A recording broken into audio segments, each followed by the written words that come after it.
மூத்த பத்திரிகையாளர் வெங்கடேஷ் சார் நம்மளோட இணைஞ்சிருக்காரு. வணக்கம் சார். வணக்கம் சார். நெல்லையில் விஜய் இது வரைக்கும் பார்க்காத விஜயா இருக்கு. பயங்கரமான கோவம். இது வரைக்கும் இந்த மாதிரி பேசினதே கிடையாது விஜய் அவர்கள். என் படத்தை முடக்கிட்டீங்க, என்னை வெளில வராமல் தடுக்கிறீங்க, மக்களை சந்திக்கிறத தடுக்கிறீங்க அப்படின்னு பயங்கரமான கோவப்பட்டு பேசியிருக்கிறாரு. இந்த மாதிரி விஜய் பேசி பார்த்தது கிடையாது. இது மேலும் தொடருமா? ஏன்னா தொடர்ந்து சொல்லிக்கிட்டே இருக்காங்க, எனக்கு அனுமதி மறுக்கப்பட்டுக்கிட்டே இருக்கு, எனக்கு மட்டும்தான் இது நடந்துக்கிட்டே இருக்கு, தொடர்ந்து பல பேரை வைத்து ரொம்ப மோசமாக பேசி பர்சனல் விஷயத்தெல்லாம் வச்சு என்னை அடிக்கிறாங்க அப்படிங்கிற மாதிரிலாம் பேசியிருக்காரு. இவ்வளோ கோவமா, இவ்வளோ எமோஷனலாக விஜய் பேசி பார்த்தது இல்லையா சார்? கண்டிப்பாக சார். அரசியல் ரீதியாக உள்ளே வந்திருக்காரு. அரசியல் ரீதியாக பேசுறதுக்கான வாய்ப்புகள் யாருமே இல்லை. பிடிக்காதவர்கள் ரொம்ப அருவறுப்பாக அசிங்கமாக பேசிட்டு இருக்கிறதா பார்க்க முடிஞ்சது விஜயை. அவர் இதெல்லாம் கடந்து வந்தவர். இதெல்லாம் கேர் பண்ணவே மாட்டார். ஏதோ நீ பைத்தியகாரத்தனமாக பேசிகிட்டே இருங்கன்னு சொல்லிட்டு அவருடைய இலக்கியம் நோக்கி போயிட்டுருக்காரு. இதே மாதிரி தான் சில மேடைகளில் அவர் தெரிக்க விட்ட பேச்சை நம்ம பார்த்தோம். மேடைக்கு மேடை அவருடைய குரல் ஓங்கி வந்துட்டுருக்கு. இன்றைக்கு திருநெல்வேலியில் அவருடைய பேசிய குரல், அந்த மேடை, அந்த அதிர்ந்த அரங்கம், மக்களுடைய ஆரவாரம், ஆர்ப்பாட்டம். எனக்கு தெரிந்து திருச்செந்தூரில் இந்த சூரசம்ஹாரம்னு ஒரு விழா நடக்கும், அப்படி அல்லோகலப்படும் அந்த கடற்கரை ஓரம். அதே மாதிரி தான் பார்க்க முடியுது நெல்லையில் இந்த மக்களுடைய ஆதரவு, அரங்கத்தில் அதிர்வு. விஜய் வந்தோடனே நெல்லை மக்களுக்கு என்னுடைய அன்பு வணக்கம் சொல்லும் போதே அதிருது. சும்மா முக்கியமாக இளைஞர்களுடைய கூட்டம் தான். பெண்களுடைய கூட்டம் அளவுக்கு அதிகமாக இருக்குங்க. இப்போ பார்க்க முடிஞ்சால் எல்லா யங்ஸ்டர்ஸ் பெண்கள் தான். ஸோ இப்போ இந்த 30 வயசுக்கு உட்பட்ட பெண்கள் மிகப்பெரிய ஒரு டார்கெட்டாக பார்க்கப்படுதுங்க. அவருடைய ஆதரவு தான் கண்ணா பின்னான்னு இருக்கீங்க. விஜய் முக்கியமாக பெண்களுக்கு பாதுகாப்பு தேவை அப்படிங்கிறது ஆணித்தரமாக திரும்ப இங்கே அழுத்தமாக அவர் சொல்லப்பட்டதை நம்ம பார்க்க முடிஞ்சுது. அதுக்கு அடுத்து பார்த்தீங்க அப்படின்னோம்னா, இந்த ஜனநாயகம் பற்றின ஒரு விஷயத்தை கையில் இப்போ எடுத்தார். ஏதோ ஒரு ரூட்டில் இதே ஒன்று வச்சு அடிச்சுக்கிட்டே இருந்தோம்னா வீட்டை விட்டு வெளில வர விடாமல் தடுத்து, மக்கள் சந்திப்பு போக விடாமல் தடுத்து, சென்னை சிட்டியில் இவ்வளோ ப்ராப்ளத்தை கொடுத்து வெளியூரில் கொடுக்கலாம் அப்படிங்கும்போது, இந்த முறை 6 நாளே ஒன்றும் பண்ண முடியல திருநெல்வேலியில் அப்படிங்கிற விஷயத்தை அவர்கிட்ட பேசுனது இந்த அரங்கமே அதிர்ந்தது. ஒன் பை ஒன்னாக அவர் அதாவது ஒவ்வொரு தொகுதிக்கு போகும்போது அவருடைய பேசுகிறத நம்ம முன்னேற்றத்தை பார்க்க முடியுது. ஜனநாயகம் ஏன் பேசலை விஜய் ஏன் பேசலைங்கிற நிறைய பேர் கேட்டுட்டு இருந்தாங்க. நான் அதையும் தாண்டி வருவேங்கும் போது என்னடா இதையும் கிராஸ் பண்ணி போயிட்டானவன், இப்போ என்ன பண்ணலாம் அப்படிங்கும்போது எஸ்ஓபி ஒரு விஷயத்த சொல்கிறாரு.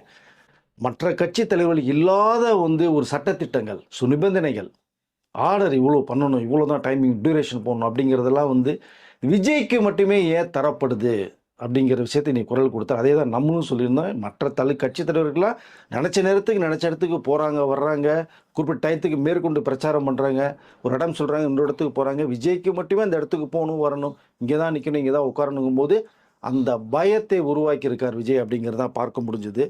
அதான் சொன்னார், 2 கட்சிகளுக்கு மட்டுமே ஆட்சியில் பிறந்தபோது இங்கே இந்த விஜய் தான் அவர்களுக்கு முக்கியமாக மிக காண்டாக பார்க்கப்படுது. இந்த விஜய் தான் டோட்டலாக மக்களுடைய அந்த அதாவது எண்ணத்தையே மாற்றம் செஞ்சுருக்கான். நம்ம பாட்டுக்கு உட்காந்து ஜெயிச்சுட்டு போகலாம் அப்படிங்கிற ஒரு தாட்ஸ் இருக்கும்போது, தமிழ்நாட்டுக்கு என்ன நடந்தது, என்ன பாதுகாப்பு இருக்குது, என்ன செஞ்சீங்க, என்ன மாதிரி நீங்கள் பேச முடியுமா அப்படின்ற அளவுக்கெல்லாம் இன்றைக்கி அவருடைய குரல் ஓங்கி ஒழிச்சு நம்ம பார்க்க முடிஞ்சது. மொத்தத்தில் திருநெல்வேலி மக்கள், அடுத்து இந்த கன்னியாகுமரி, தூத்துக்குடி, இந்த ஜென்ரேஷன் உள்ள மக்கள், இந்த வேட்பாளர்கள் மக்கள்கிட்ட சந்திப்பு இது. முக்கியமாக இங்கே விஜயோட குரல் பார்க்கும்போது இந்த காங்கிரஸ் கொஞ்சம் ஒரு பேச நம்ம எடுக்க முடிஞ்சுது. காரணம் கேட்டிங்கன்னா, காங்கிரஸ் முக்கியமான தலைவர்கள் இந்த இளைஞரோட சேர்ந்து பயணிக்கிற ஆசைப்பட்டாங்க. ஆனால் இங்கே முட்டுக்கட்டை போடப்பட்டது. ஒருத்தருக்கு வேறு மாதிரி ஒரு டீல் பண்ணி முடித்து உடைச்சாங்க. நான் இன்னொருத்தர் என் பக்கம் வந்திருக்காங்க அப்படிங்கிற விஷயத்தை அவர்கள் பார்க்கும்போது, இங்கே பிஜேபியும் அவர்களும் எந்த மாதிரி கூட்டணி அமைச்சிருக்காங்க, நான் மக்களுடைய கூட்டணி அமைச்சு தானாக வந்திருக்கேன் நினைப்பேன் அப்படிங்கிற ஒரு விஷயத்தை இங்கே தெளிவுபடுத்துறது. ரெண்டாவது பார்த்தீங்கன்னா, நான் எவ்வளோ வசதி வாய்ப்போடு இருந்துவேங்கிறது தெரியும். ₹1 சம்பாதிக்கிறதுக்கு நான் வரல, மக்களுக்கு செய்யறதுக்காக நான் வந்திருக்கேன். நான் இதை பெண்கள் பாதுகாப்பு ரொம்ப முக்கியம், அதை நான் வந்தால் செய்ய முடியும், நான் சொல்கிறத மட்டும்தான் செய்வேன், செய்யாத சொல்ல மாட்டேன் அப்படிங்கிற வாக்குறுதியில் நிறைய அதுக்கு முன்னாடி சொன்னது, இப்போ பேசுனது.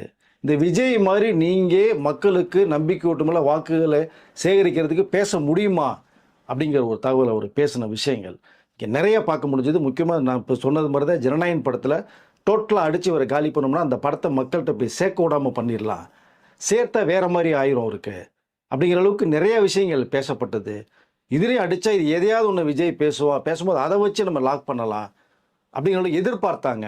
பட் அதுக்கும் நான் வந்து அமைதியாக இருந்ததுனால அமைதியாக இருக்காங்கிற விஷயத்தையும் ஃபோக்கஸ் பண்ணாங்க. ஏன் இருந்தேங்கிறது எனக்கு தான் தெரியும். பட் இதையும் கடந்து நான் வந்தேன். நான் என்னைய ஜனநாயகம் பற்றி பேசி அடித்து படத்தை லாக் பண்ணால் நான் கூட நஷ்டமாச்சுன்னா விளைவு எதையாவது ஒன்று சொல்லுவான். சென்ட்ரல் கவர்மெண்ட்டையோ ஸ்டேட் கவர்மெண்ட்டையோ பேசுவார். பார்க்கலான்னு பார்த்தாங்க, நடக்கலை அதுவும். ஸோ சுற்றி சுற்றி அடித்தாங்க. நிறைய பேர் தேவையில்லாமல் பேச வச்சு என்னை அசிங்கப்படுத்திட்டு இருக்காங்க. அதெல்லாம் தாண்டி வருவேன்.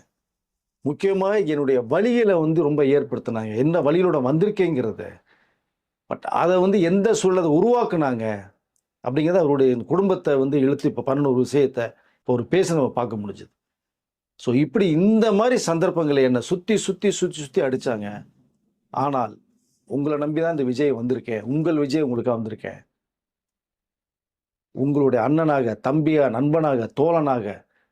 ஸோ இந்த ஒரு முறை எனக்கு ஒரு வாக்கு நீங்கள் கொடுத்து பாருங்க.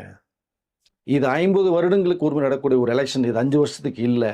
இதை தவற விட்டீங்கன்னா இளைஞருடைய வாழ்க்கையும் சரி எதிர்காலம் சரி மிகப்பெரிய ஒரு ஒரு பாதிப்புக்குள்ளாகுங்கிற விஷயத்தை இங்கே ஆணித்தரமாக சொல்லும்போது அந்த பெண்களுடைய அந்த சவுண்டும் இதுவும் ஆரவாரமும் வந்து இங்கே பார்க்க முடிஞ்சது. காரணம், அவருடைய அடுத்த கட்டத்துக்கு அவர்களை கொண்டு போகணும். படிப்பை கொடுக்கணும், வேலை வாய்ப்பை கொடுக்கணும், குடும்பத்தை காப்பாற்றணும், வாழ்வாரத்தை உயர்த்தணும் அப்படிங்கிற அந்த விஷயத்தை அவர் வந்து ஆணித்தரமாக சொன்னது இங்கே பெருசாக பார்க்கப்படுது. இங்கே விஜய் குறிப்பாக பேசுகிறது ஒன்று பார்க்குறேன்னு பார்த்தீங்கன்னா, ஐயா காமராஜர் அவர்கள், அறிஞர் அண்ணா அவர்கள், மக்கள் தலை எம்ஜிஆர் அவர்கள், இவர்களுக்கு பிறகு ஒரு நேர்மையான ஒரு ஆட்சியும் மக்களாட்சியும் கொண்டு வருகிற தலைவர்கள் இது வரைக்கும் இன்னும் உருவாகலை. அதற்கப்புறம் ஒரு தலைவன் வர்றான் அப்படிங்கிறத வந்து விஜயை ஃபோக்கஸ் பண்ணி அவரை ஃபோக்கஸ் பண்ணி அதை மக்களுடைய பார்வைக்கே விட்டார். அதை ஒரு ஊழல் இல்லாத ஆட்சியை செய்யணும், மக்கள் பணத்தை கொள்ளையடிக்கக்கூடாது, நம்மகிட்ட இருக்கிறத மக்களுக்கு செய்யணும். இந்த தலைவர்கள் அதான் செஞ்சாங்க. இன்னைக்கு விஜயும் அதான் செஞ்சிட்டு இருக்காங்கிறவருடைய அந்த ஒரு தோணியில தான் அவர் பேசுறதை பார்க்க முடிஞ்சது. ஸோ ஊழல் இல்லாத ஒரு ஆட்சியை கொண்டு வரணும், மக்கள் பணத்தை சுரண்டி அவர்கள்கிட்ட திரும்பி கொடுக்கணுங்கிற அந்த நோக்கம் இருக்கக்கூடாது. விஜய் வந்து அதை செய்ய மாட்டான், மக்கள் வந்து கொள்ளையடிக்க மாட்டான், என்கிட்ட இருக்கிறத மட்டும்தான் செய்வான், உங்களுக்காக செய்யறதுக்கு நான் வர்றேன், இதை நம்பி தான் உங்கள்கிட்ட நான் வாக்கு கேட்கறது வந்திருக்கேன். இது மாதிரி மற்றவர்கள் இதை சொல்லி வாக்கு கேட்கறதுக்கு தைரியம் இருக்காங்கிற ஒரு விஷயத்தை அவர் வந்து ரொம்ப ஓங்கிய குரலில் அவர் பேசுகிறத பார்க்க முடிஞ்சது. இந்த கண் கலங்கினதை பார்த்துருப்பீங்க. இப்போ நீங்கள் இன்றைக்கும் வந்து அவர் பேசும்போது கண் கலங்கிடுச்சு. உங்களை நம்பி தான் நான் வந்திருக்கேன் அப்படின்னு சொல்கிறது வந்து என்னன்னா, எல்லாத்தையும் விட்டுட்டு கிட்டத்தட்ட வந்து நிற்கிற மாதிரி இருக்கும். தனி மரமாக இருக்கார். இப்போ அந்த வீட்டில் பிரச்சனை, அரசியலுக்குள்ளே வந்தால் இந்த பிரச்சனை, சினிமாவுக்கு போனோம்னா ஒரு பக்கம் அடிக்கிறது. ஸோ தொடர்ந்து விரட்டி விரட்டி விரட்டி விரட்டி பண்ணுற போது எனக்கு தெரிஞ்சு ஒரு மனிதன் ஒரு நல்ல விஷயத்துக்காக ஒரு நாட்டுக்கு பண்ணணும்னு வரக்கூடியவர் வந்து சுற்றி சுற்றி சுற்றி அடித்தாங்கன்னா இந்த நாட்டுக்கு நல்லது செய்யணும்னு நினைக்கிறோம். இப்போ யார் தான் வர முடியும்? அதை தான் இங்கே விஜய் அவருடைய இந்த பயணத்தை நான் பார்க்குறேன், அவர் இன்னைக்கு பேசுனதை நான் பார்க்குறேன். ஸோ மக்கள் வந்து கொள்ளையடிக்க மாட்டேன், நல்லது நான் செய்ய வர்றேன் அப்படிங்கிற விஷயத்தை ஆணித்தரமாக சொன்னார். இது யாராவது தில் இருந்தால் சொல்ல முடியுமான்னு கேட்குறாரு. ரெண்டாவது பார்த்தீங்கன்னா 234 தொகுதி வேட்பாளர்கள். நான் நிப்பாட்டுறது வந்து பெரிய கோட்டீஸ்வரன் கிடையாது, லட்சாதிபதி கிடையாது, அம்பானி கிடையாது, டாடா பிர்லா கிடையாது. ஏழ்மையானவர்கள். உங்களில் ஒருத்தர் என்ன மாதிரி ஒவ்வொருத்தரையும் பார்த்து பார்த்து பார்த்து நான் செலக்ட் பண்ணியிருக்கேன். உங்கள் குடும்பத்தில் இருக்கிறது மாதிரி 234 தொகுதி இந்த விஜயை நினச்சிங்க, அவர்களுக்கு நீங்கள் வாக்கு போடுங்க, உங்களுடைய முன்னேற்றத்துக்கு நான் பொறுப்புன்றார். இங்கே ஃபஸ்ட்டு இந்த இளைஞர்களுடைய இந்த வாழ்வாதாரம் அடுத்த கட்டத்துக்கு போகிற ஒன்று இது இருக்கு இல்லையா, 2K கிட் ஜென்சி கிட்னு சொல்கிறேன் இல்லையா, இன்றைக்கி போதை கலாச்சாரத்தில் அழிஞ்சு போயிட்டுருக்காங்க நிறைய பேர். அதை கண்கூட நம்ம பார்க்க முடியுது. மக்கள்கிட்ட கூட நம்ம நிறைய விஷயங்களை நம்ம போகும்போது வரும்போது பார்த்தோம்னா, அவன் வீட்டில் சில பசங்கள்லாம் வந்து இது தவறான செயலில் போகிறாங்கன்ற அந்த ஆதங்கத்தை வெளிப்படுத்துகிறாங்க. வேறு வழியே இல்லை, மாறி மாறி இந்த கட்சிகளுக்கு போடுறோம். இந்த விஜய் தம்பியை வந்து பேசுகிறத பார்க்கும்போது ஏதாவது ஒரு சேஞ்சஸ் கிடைக்கும் எங்களுக்கு அப்படிங்கும்போது அந்த சாதாரண எளிய மக்களுடைய குரலாக பார்க்க முடியுது. அதை தான் எடுத்து விஜய் இங்கே பேசுகிறார். இளைஞர் நல்லா இருக்கணும்னா கண்டிப்பாக அந்த போதையை ஒழிச்சே ஆகணும் ஃபர்ஸ்ட். அதுதான் ஒரு ஹைலைட்டாக எடுக்கிறார். இப்போ அதனால தான் நிறைய அசம்பவம் நடந்துக்கிட்டு இருக்கு. ஒரு சம்பவத்தையும் குறிப்பிடுறார். கேட்டால் போதையில் நடந்துருச்சுன்னு சொல்லிட்டாங்க. இது எப்படி நடக்கும்? இப்போ போதை ஏன் ஒழிக்கலை? இப்போ போதை இருக்கிறனால தானே தவறான செயலுக்கு போகிறாங்கிறாங்க. இப்போ அதை ஒழிச்சா போக மாட்டான்ல. இப்போ அதை நான் ஒழிக்கிறதுக்கு நான் வருவேன், பெண்களுக்கு பாதுகாப்பு நான் கொடுப்பேன், உங்கள் குடும்பத்தில் ஒரு விஜய் நான். அப்போது எல்லா தொழிலும் நிற்கிறவங்களை வந்து இப்போ நேரம் வேற இப்போ இல்லை. இப்போ அது இல்லாதனால ஒட்டுமொத்தமாக ஒரு ஏரியா மட்டும் கவர் பண்ணி மக்களுடைய சந்திப்பை அவர் பண்ணிகிட்டு இருக்கார். 230 உங்கள் விஜயா நீங்கள் நினச்சிங்க. நான் அரசியல் ஆரம்பிச்சுட்டு ஒவ்வொரு வீட்டுக்குள்ளேயும் நான் போகலை. ஒவ்வொரு வீட்டுக்குள்ளேயும் ஒரு ஒரு குடும்பத்தில் ஒருத்தனால உள்ள உட்கார்ந்துட்டு மனசுல இருந்துட்டு வெளியிலிருந்து நான் கட்சி ஆரம்பிச்சிருக்கேன். திரும்பவும் அதான் சாணித்திரமா சொல்றார். சில விஷயங்களை புரிய வைக்கிறார். மற்ற அரசியல்வாதிகளுடைய பேச்சு, நடைமுறைகள், அவருடைய பயணங்கள்லாம் வேற. இவருடைய ரூட்டே வேற மாதிரி இருக்கு. புது அரசியல் களமாக இருக்கு பார்க்கிறது. முக்கியமாக இந்த 30 வயசு வரைக்கும் உள்ளப்பட்டதான் இந்த சர்வேலாம் நிறைய எடுத்து நிறைய சோசியல் மீடியாவில் பேசிட்டு இருக்கிறத பார்க்கும்போது விஜய்க்கு ஆதரவு இருக்கிறத நிறைய பேர் சொல்றாங்க. விஜய் வர்றதுக்கு முன்னாடி இந்த இடத்துல கூட்டம் இல்லை, பரப்டா இருக்கும்போது கூட்டம் சேருது, வந்துட்டாரா அந்த தும்மு தும்முன்னு எங்க இந்த ஈசல் தேனீக்கள் மாதிரி எங்க இருந்து கூட்டம் வரும்னே தெரியல, அவ்வளோ கூட்டங்கள் வந்து சேருது. அப்போ விஜய்க்கு ஆதரவு இருக்கிறதுனால தான் இந்த அடிக்கிற வெயிலில் வந்து நிற்கிறாங்க. 1 மணி நேரம் 2 மணி நேரம் நிற்கிறாங்க. மற்ற கட்சியெல்லாம் வந்ததுக்கு பிறகு வர்றாங்க, திரும்பி போயிடுறாங்க, பணம் கொடுத்தாதான் கூட்டமும் வருது. இங்கே 10 பைசா இவர் விஜய் தரப்பில் கொடுக்காம அவர்கள் செலவு பண்ணிட்டு அவர்கள் விஜயை பார்த்து ஆதரவை தெரிவிச்சுட்டு போகிறாங்க போது இப்போ மக்கள் ஏதோ ஒரு மாற்றத்தை எதிர்பார்க்குறாங்கிறத இங்கே தெள்ள தெளிவாக நமக்கு தெரியுது. விஜயுடைய இந்த வெற்றி மூத்தை பார்ப்பதற்கு, அந்த வெற்றியை தர்றதுக்கு இந்த இளைஞர்கள் உட்பட பெண்கள் உள்ள நடுத்தர வயது பெண்கள் கூட அவரோட ஆதரவு நிறைய இருக்குங்கிறதா மேடைக்கு மேடை ஊருக்கு ஊர் நம்ம பார்க்க வேண்டியதாக இருக்கிறத. ஸோ முக்கியமாக இங்கே நிறைய பேர் பேசுகிறாங்கன்னா வேட்பாளர்களே இல்லை, கிடைக்கல அவருக்குன்றாங்க. அதான் ரொம்ப வருத்தமாக இருக்குது. அவன் வந்து நான் எனக்கு சீட்டு கொடுங்க, இங்கே தொகுதி கொடுங்கன்னு வந்து பனையூரில் வந்து கேட்ட விஷயங்களை அவர் கொடுத்துருந்தான்னா பூரா கோடீஸ்வரனுக்கே கொடுத்துருக்கலாம். செலக்ட் பண்ண ஏற்கனவே 2 3 வீடியோவில் சொல்லியிருக்கேன். நம்ம ராயபுரத்தில் ஆட்டோ தாமுன்னு சொல்லி ஒருத்தர் கொடுக்கப்பட்டதை நம்ம சொல்லியிருக்கோம். நம்ம சிறுபான்மையினருக்கு நிறைய பேரை செலக்ட் பண்ணி கொடுத்துருக்கு, நிறைய தொகுதியில் கொடுத்துருக்காரு. புத்திசாலித்தனமாக செலக்ட் பண்ணியிருக்காரு. ஆனால் புத்திசாலித்தனம் இல்லாமல் நிறைய பேர் பேசிகிட்டு இருக்காங்க. அதான் ரொம்ப வேதனைக்குரிய விஷயமா இருக்கு. எல்லா பேரும் ஓட்டுக்கு பணம் கொடுத்து ஓட்டை வாங்குறது முயற்சி பண்ணிட்டு இருக்காங்க. இங்கே என்னுடைய வாக்கு இந்த விஜய் மோத்துக்காக மட்டுமே தான் நான் கேட்க வந்திருக்கேன், அதை பார்த்து தான் இந்த ஓட்டும் முழும், பணம் கொடுக்க வேண்டிய அவசியம் இல்லை அப்படிங்கிற விஷயத்தையும் மானித்தரமாக சொல்கிறாரு. மொத்தத்தில் ஒரு இந்த சிஸ்டத்தை கொஞ்சம் மாற்றி, இப்போ நிறைய ஃபாரின்லாம் பார்த்தீங்கன்னா அவங்களுடைய சிஸ்டமேட்டிக்கே வேறு மாதிரி இருக்கும். அந்த கலாச்சாரத்தை இங்கே கொண்டு வரணும், மக்களுக்கு நிறைய விஷயங்கள் பண்ணணும் அப்படிங்கிற விஷயத்தை தான் அவர் வந்து அவர் பேசுகிறத பார்க்க முடியுது. அவர் தலைவனிக்கு ஒரு அன்போடு கேட்டுக்கிறார், இந்த ஒரு முறை எனக்கு வாக்கு கொடுத்து பாருங்க, காலங்காலமாக பல தலைமுறைக்கு நீ நல்லா இருக்கிறதுக்கு நான் என்னென்ன பண்ண முடியுமோ செய்வேன். இளைஞர்களையும் அவர்களுடைய படிப்புகளையும் விவசாயிகளையும் மீனவர்களுக்கும் வாழ்வாதாரத்தை இன்னும் நான் அதிகப்படி நான் உயர்த்துவேன். சிறுபான்மையினர் மேற்கொண்டு நான் அடுத்த கட்டத்தை நான் கொண்டு போவேன். ஸோ இவ்வளோ விஷயங்கள் வந்து மக்கள் மனசில் ஆழமாக பேசி அவளை சிந்திக்க வைக்கிறாருங்கும் போது எல்லாருடைய பார்வையும் விஜய் இந்த அளவுக்கு ஆதரவு பெருகுதும் போது தான் இங்கே கிட்டத்தட்ட அவரை வந்து ஒழிக்கிறதுக்கு நிறைய விஷயங்கள் பண்ணிட்டு இருக்காங்க. அது நடக்கலை. எவ்வளோ தடைகள் மீறி போகிறாரு. பிரச்சாரத்துக்கு சென்னையில் ஒரு பிரச்சாரத்தை பண்ண விட்டா அவர் வந்து இவருடைய அதனுடைய என்னென்ன வளர்ச்சி அதிகமாக போயிடும், ஆதரவையும் பண்ணி இங்கே நிறைய முட்டுக்கட்டைகள் போடப்படுது. 4 தொகுதியில் 2 பண்ணார், அதுலேயும் பண்ண முடியல. மேற்கொண்டு சைதாப்பேட்டை போகணுன்னு பார்த்தா அதுவும் பண்ண முடியல. இவ்வளோ பிரச்சனைகள், நிபந்தனைகள், திடீர்னு சொன்ன டைம் ஒன்று கொடுக்குறாங்க. இவர் அதுக்கு தகுந்த மாதிரி ப்ரோக்ராம் போட்டு போனோன்னா டயத்தை மாற்றி வருது. எப்படி போக முடியும்? சாதாரணமாக இருந்தால் போயிட்டு வந்துடலாம் டக்குன்னு. இவர் தான் போனாலே கூட்டம் வருதே.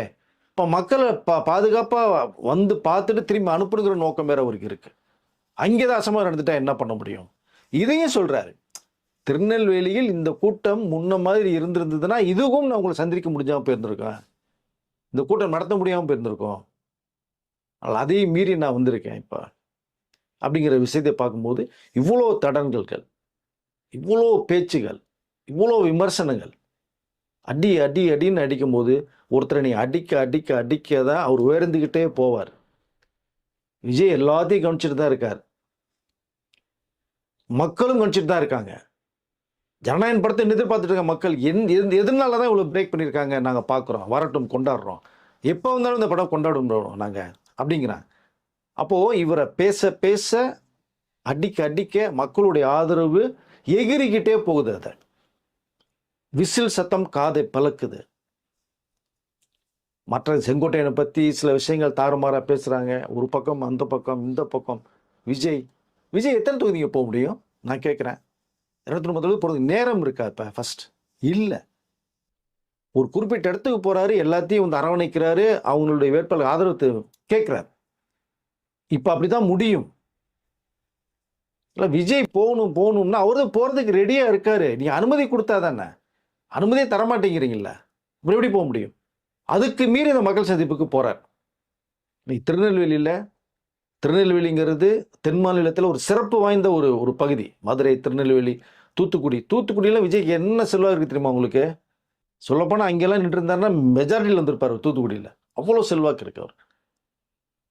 பட் திருநெல்வேலி மக்களுடைய, மதுரை மக்களுடைய அன்பு, தூத்துக்குடி மக்களுடைய அன்பே வேற உங்களுக்கு. அதை எம்ஜிஆர்லாம் இங்கே போய் எலெக்ஷன் நின்று போகாமையே ஜெயிச்சவர் இங்கே தென் மாநிலத்தில். இப்போ விஜய் இப்போ போயிருக்காரு. அதான் அந்த தலைவர்கள் எடுத்தார். காமராஜர், அண்ணா, எம்ஜிஆர் எடுத்து மக்கள் இந்த மாதிரி தலைவர் எதிர்பார்த்துட்டு இருக்கீங்க, அந்த இடத்துக்கு இப்போ நான் வந்துட்டு இருக்கேங்கிறத அவர் சொல்லாமல் சொல்கிறார். இப்போ மக்களோட எதிர்பார்ப்பு வேறு மாற்றம் வேணும், 2 பேரும் தேவையில்லை அப்படிங்கிற அந்த ஒரு பார்வை மக்கள்கிட்ட இருக்கு. கண்டிப்பாக இந்த விஜயனுடைய இந்த பயணத்தில் அவர் எந்தெந்த விஷயங்கள் பேசப்படுது, என்ன நடந்துகிட்டு இருக்கு, குடும்பம், அரசியல், சினிமா மாறி மாறி அடிக்கிறாரு. ஒரு மனிதர் நமக்கா நல்லது செய்ய வர்றாரு அப்படிங்கிற அடிக்கும் போது நம்மவர்களுக்கு மிகப்பெரிய வெற்றியை தேடித்தரணும் அப்படிங்கிற குறிக்கோள் தான் மக்கள் மனசில் இருக்கு. மக்கள்கிட்ட நம்ம கேட்கும் போது இதை தான் சொல்கிறாங்க ஒட்டுமொத்தமாக. ஸோ திருநெல்வேலி பிரச்சாரம், அடுத்து வரக்கூடிய சில பிரச்சாரங்கள்லாம் வேற மாதிரி மக்களுக்கு அந்த தேர்தல் அறிக்கைகளை நம்ம அடுத்த கட்டத்துக்கு அது என்னென்ன செய்யணும், அவருடைய வாழ்வாரத்தை உயர்த்தணுங்கிற ஒரு முகத்தில் ஒரு சார்ட் ரெடி பண்ணிருக்கிறதா ஒரு தகவல் வருது. அடுத்த கட்ட வரும்போது நம்ம நிறைய விஷயங்கள் இருக்குது, நம்ம பேசலாம். இன்னைக்கு வீடியோ பார்த்துட்டு இருக்கிறவங்களே பார்த்தீங்கன்னா, நீங்கள் யாரெல்லாம் ஓட்டு போடுறதுக்கு தயாராக இருக்கீங்க, உங்கள் தொகுதியில் பார்த்தீங்கன்னா யாருக்கு ஆதரவு அதிகமாக இருக்குது அப்படிங்கிறத கீழே கமெண்ட் செக்ஷனில் கமெண்ட் பண்ணுங்கள். வீடியோ குறித்தும் கமெண்ட் செக்ஷனில் சொல்லுங்கள். எல்லாரும் பார்த்து தெரிஞ்சுக்கிட்டோம் சார். நன்றி சார். நன்றி சார்.